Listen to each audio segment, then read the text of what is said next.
영화평론가 안치홍과 함께 하시겠습니다. 영화 베테랑2는 2015년 개봉해 1,000만 관객 반열에 오른 베테랑의 속편으로 9년 만인 2024년에 선보였다. 최초 작품이 성공적일수록 속편 만들기가 훨씬 더 어렵다는 게 통설이다. 류승환 감독이 일단 재탕은 아니라고 말했다. 속편으로 보이게끔 하면서 완전히 새로운 이야기를 만들려고 애썼다는 뜻이다. 서도철 형사, 황정민을 비롯해 경찰 쪽은 1편의 출연진이 그대로 포진했고 진경 정만식 등 조연이 그대로 나온다.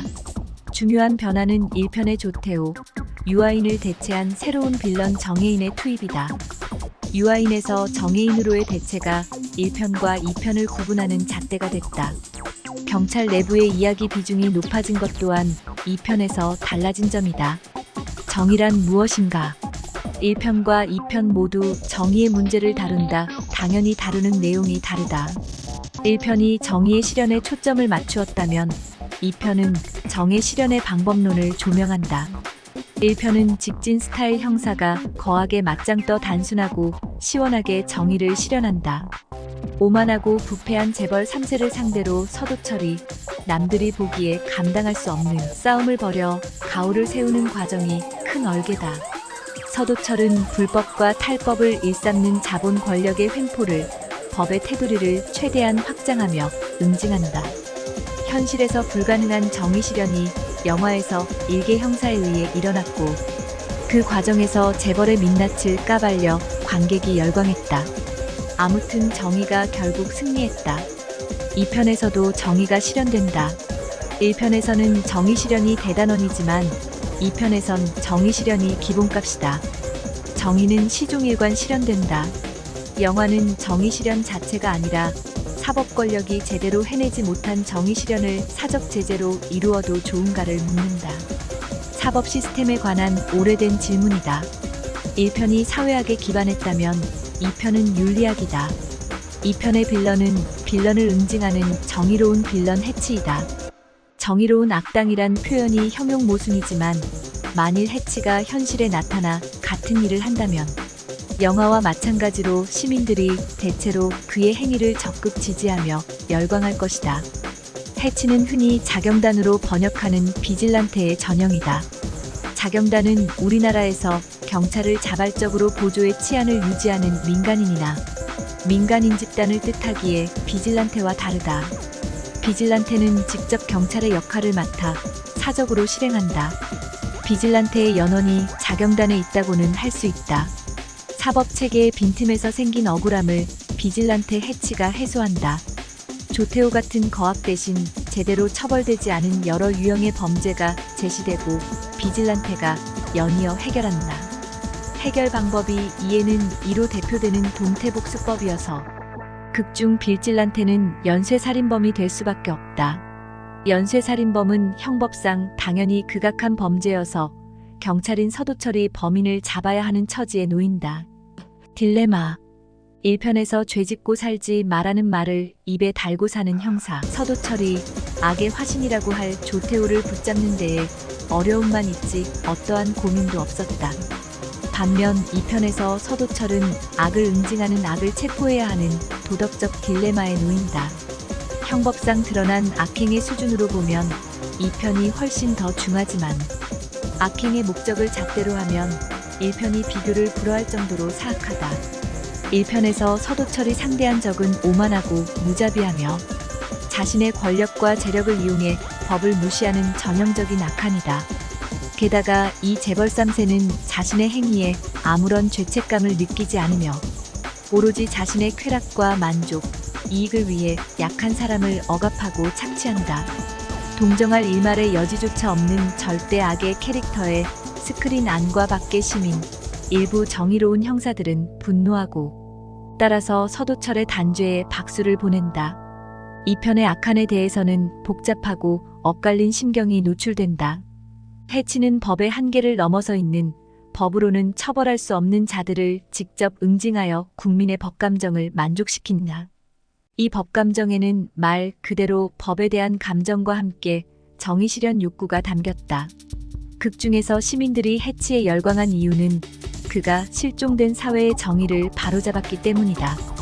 해치가 정의를 실현하는 과정의 수단과 방법을 가리지 않은 것은 제3자인 시민들에게 크게 문제가 되지 않는다. 그러나 공권력에 속한 서도철에게는 문제가 된다. 1편에서 서도철은 사소하게 넘나들기는 하지만 법의 테두리 안에서 조태우를 응징한다. 명확하고 보편적인 도덕 기준을 따르며 법을 통해 정의를 실현하고자 한다. 2편에서 서도철은 자신과 비슷한 생각을 하지만 법의 테두리 밖에 있는 해치의 양가적 감정을 느낀다. 해치의 방식에 동의하지 않으면서도 그가 느끼는 불만에는 공감한다. 9년 전보다 더 나이가 든 서도철이 그만큼 성숙했는지, 그만큼 그저 늙었는지 법 집행에 더 보수적인 입장을 취하게 된 듯하다.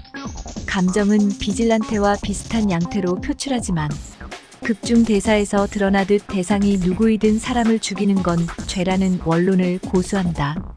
1편에 없던 서도철 캐릭터 내의 분열이 2편엔 나타난다. 캐릭터 사이의 분열 또한 목격된다. 1편의 조태우와 서도철은 캐릭터 내부의 분열 없이 대척점에 서서 정면으로 충돌한다. 2편에서 분열 없는 캐릭터는 해치 하나이고 서도철은 분열을 겪는다. 캐릭터를 기준으로 하면 선과 악이 1편에서 같은 기질이었는데 2편에서는 다른 기질로 분열된다. 액션 영화이자 오락 영화의 요소가 강한 2편에서 이 분열이 무한정 심해지면 1편과 너무 거리가 멀어지게 되고 너무 무거워져 관객의 외면을 당하게 된다. 류 감독으로서는 윤리적 딜레마를 분명히 보여주되 재미를 깨는 방식이 아닌 끼워넣기로 돌파했다. 정색하지 않았기에 관객이 큰 불편을 느끼지는 않을 것 같다. 엔딩에서 서도철이 해치에게 보여준 조태우를 대할 때와 완전히 다른 강한 애착은 이 분열의 반영이며 해치를 향한 정서적 공감의 표시이다. 더 나은 속편? 베테랑이는 재탕을 피함으로써 전형적인 후속작의 함정을 피했다고 할 수 있다. 분열의 요소를 도입함으로써 간명한 선과 악의 대결이 아니라 경찰과 범죄자 간의 긴장감 넘치는 추격과 대결을 보여주며 윤리적 문제를 녹여내 더 깊이 있는 스토리를 만들었다. 전편에도 사회 문제가 노출되긴 한다. 간디가 말한 7가지 사회학 목록, 즉 원칙 없는 정치, 노동 없는 부, 양심 없는 쾌락, 인격 없는 지식, 도덕성 없는 상업, 인간성 없는 과학, 희생 없는 예배를 떠올리면 베테랑에서 많은 것을 찾아낼 수 있다. 그러나 베테랑2에 등장한 비질란테는 간디의 목록으론 설명할 수 없는 사회 문제를 제기한다. 이러한 변화가 흥행에 지장을 일으키진 않을 것 같다. 1편이란 디딤돌이 있는 데다 오락성을 침해하지 않고 오히려 적당히 자극하는 방식으로 영리하게 연출하였다. 프롤로그와 에필로그의 구조는 1편과 2편이 동일하다. 에필로그에서 동일하게 3명의 가족으로 마무리하며 라면을 등장시켰기에 극장을 나서며 라면을 찾는 사람이 많지 싶다. 재탕이 아니다 보니 전체 내용에서 반복되는 건 크게 없다. 가오 등 전편의 유명한 대사를 변용하거나 그대로 살려 배치했다. 분열과 딜레마를 포함해 더 진지해졌지만 액션과 스토리가 좋아하기에 보는 재미를 반감하지 않았다고 평가할 수 있다. 액션에서는 길거리 싸움의 기술 외에 UFC 기술이 등장하는 등 변화를 꾀한 흔적이 보인다.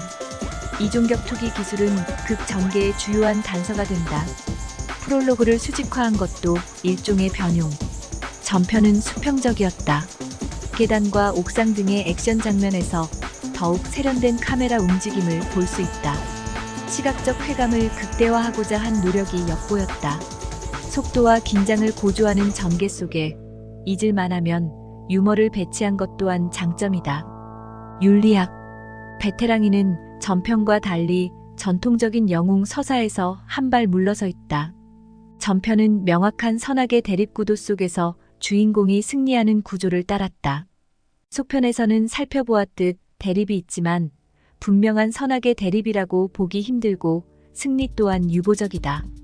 영화의 소품으로 등장한 마이클 샌델의 책 정의란 무엇인가는 영화의 메시지에 해당한다. 진짜 해치가 가짜 해치를 만들기 위해 놓아둔 장식이어서 살짝 어설프다는 점은 의도했을 수 있다. 정의란 무엇인가에서 다룬 내용 중 핵심은 윤리에 있어 공리주의와 의무론의 양대 흐름이다. 샌델의 독창적인 의견은 아니고 윤리학의 오랜 주제이다. 애매한 구석이 없지는 않지만 함부로 죽여서 되는 생명이 없다고 주장하는 서도철의 입장은 의무론에 서 있다. 그렇다면 해치는 더 많은 사람에게 더 많은 정의를 주어야 한다고 믿기에 공리주의의 입장이라고 볼 수 있다. 두 입장 중 어느 하나가 맞는다기보다 둘이 상호 보완하며 현실의 윤리를 구성한다고 보면 된다. 결국 정의는 공공선을 향하는 과정인데 공리주의나 의무론 모두 같은 생각이다. 영화에서 서도철과 해치가 원한 것도 공공선이다. 샌델이 참고한 존 롤스의 반성적 평형 개념은 정의를 분별하는 감각에 관한 윤리학 용어이다. 이 말을 인용하자면 베테랑2는 전편의 반성적 평형을 통해 속편이지만 새로운 영화가 되었다고 말할 수 있다. 또한 베테랑2 전반에 반성적 평형이란 연출 감각이 작동했다고도 말할 수 있다.